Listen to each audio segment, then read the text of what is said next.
संघर्षों की आंधी में हम अपना दीप जलाएंगे, संघर्षों की आंधी में हम अपना दीप जलाएंगे, तूफानों की क्या मजाल जो जलते दीप बुझाएंगे। जोहार आदाब नमस्कार, मैं ज़ुबैर अहमद। एक बड़ी छोटी सी कहानी है जिसका सीख हमें बहुत देती है। और जब आपको लगने लगे ना कहीं चारों तरफ से घिर चुके हैं, आप कोई रास्ता ही नहीं, बहुत कमज़ोर हो चुके हैं, शायद हमसे ना हो सकेगा, ये कहानी सुन लेना मेरे दोस्त। शायद आपको एक ताकत देगी। दुनिया में हर इंसान कमज़ोर है या तो हर इंसान मजबूत है, या तो हर इंसान बहुत कमज़ोर है या तो हर इंसान बहुत मजबूत है। मजबूत हौसला, पेशेंस और हिम्मत से काम लेने से मजबूत इंसान होता है। और बाकी कोई ऐसी नहीं है कि कोई 50 फीट का इंसान है, कोई 10 फीट का आदमी, कोई 30 फीट का आदमी, ऐसा नहीं है। एक छोटी सी कहानी मैं आपको सुनाता हूँ।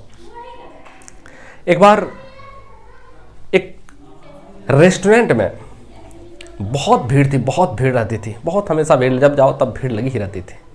एक व्यक्ति उस भीड़ का फ़ायदा उठाता है और भीड़ का फ़ायदा उठा करके खाना खा करके बगैर पैसे दिए चला जाता था। लगातार आते, जिस समय भीड़ ज़्यादा रहती उस समय आते और फिर चले जाते, खा करके बिना पैसा दिए वापस चले जाते। तो एक आदमी कह रहा था कि शायद ये देखो ना, बगैर पैसे दिए वापस चला जाता है, खाना खा लेता है, बगैर पैसा दिए वापस चला जाता है। तो उन्होंने सोचा कि हम इसकी शिकायत मालिक से करेंगे। ऐसा ही हुआ। एक दिन जब भीड़ भाड़ कम थी, खाए, पैसा दिए बगैर निकल गए। उसके बाद फिर वो आदमी जाते हैं मालिक के पास और मालिक से कहते हैं कि देखिए, बात दरअसल ये है कि मैं आपसे कुछ ज़रूरी बातें करने आया हूँ। बोला कि बताओ क्या बात करने आए हो? कहा कि एक आदमी है, भीड़ का फ़ायदा उठाता है, भीड़ जिस समय रहती है वो आते हैं और पैसा दिए बगैर चला जाता है, आपको बहुत नुकसान हो रहा है, आप इसका ध्यान रखिए। कहा कि मैं आपको बताता हूँ। आप नहीं, ये कई आदमी ने इनका मेरे पास शिकायत आ चुका है, कई आदमियों ने हमको बता चुका है। तो मैं एक दिन इसका पीछा किया कि आखिर ये आदमी है कौन। इधर करीब में ही एक व्यक्ति के आगे उनका घर है और ये आदमी उसके घर के आगे रहता है और ये भिखारी है। बहुत दर दर की ठोकरें खाते, बहुत परेशान हाल है, बहुत परेशान रहता है, बहुत परेशान रहता है, भीख मांग करके किसी तरह से चलता है।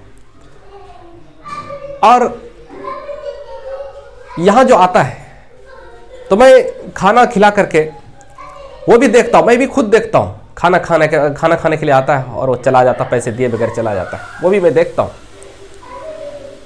और एक दिन जब मैं गुजर रहा था तो मेरे रेस्टोरेंट के ठीक पीछे प्रभु से प्रार्थना कर रहा था, अल्लाह रब्बुल आलमीन से दुआ कर रहा था कि ए मेरे मालिक, या हय्यु या कय्यूम बिरहमतिका अस्तगीस, ए मेरे अल्लाह, इस रेस्टोरेंट में इतनी भीड़ दे, इतनी भीड़ दे, इतनी भीड़ दे ताकि मैं खाना खा सकूं।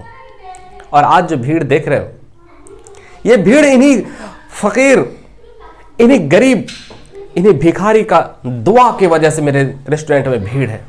और जिस दिन ये खाना नहीं खाता उस दिन हमारे रेस्टोरेंट में बहुत कम आदमी, यानी कि 1-2 आदमी ही आ पाते हैं। और जिस दिन ये खाना खा लेता है उस दिन इतनी भीड़ रहती है, इतनी भीड़ रहती है, इतनी भीड़ रहती है कि शायद मेरा स्टाफ खाना खिला नहीं पाता है।